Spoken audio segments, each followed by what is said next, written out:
Hello everyone, good evening. তো আমরা আজকে রথের জন্য বিকেলবেলা একটু রেডি সেডি হয়ে বেরিয়ে গেলাম মেলায় যাওয়ার জন্য। তো অটোতে উঠে গেছি। রাস্তায় কত লাইটিং করেছে রথ উপলক্ষে, লাইটিংগুলো খুব সুন্দর হয়েছে, সুন্দর সুন্দর ডিজাইনের লাইটিং করেছে। ওই দেখো রথ দেখা যাচ্ছে। অনেক ভিড় হয়েছিল রথের মেলাতে। তারপরে মেলায় গেলাম, একটু ঘুরলাম ঠুরলাম দোকানগুলোতে, কিছুই পছন্দ হচ্ছিল না। তারপরে একটু মালাই খেয়ে নিলাম। মালাইটা খুব ভালো লাগে আমার, খুব টেস্টি ছিল মালাইটা। তারপরে মালাই খাওয়ার পরও আর একটু মেলায় ঘুরলাম, দোকান টোকানগুলো একটু দেখলাম, একটু কিছু কিনলাম। তারপরে বাড়ি আসলাম। বাড়ি আসার পথেও খুব জ্যাম, রাস্তায় ভিড় এত, সেই কতক্ষণ ধরে 20-25 মিনিট ধরে অটোর মধ্যে বসে আছি। তারপরে সোদপুরে নেমে ইস্কনের রথের সাথেও দেখা হয়ে গেল।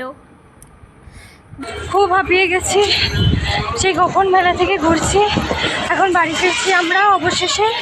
আমি খুব হাঁপিয়ে গেছি, আমার খুব জল তেষ্টা পেয়ে গেছে। টাটা, হ্যাঁ আবার কাল কথা হচ্ছে।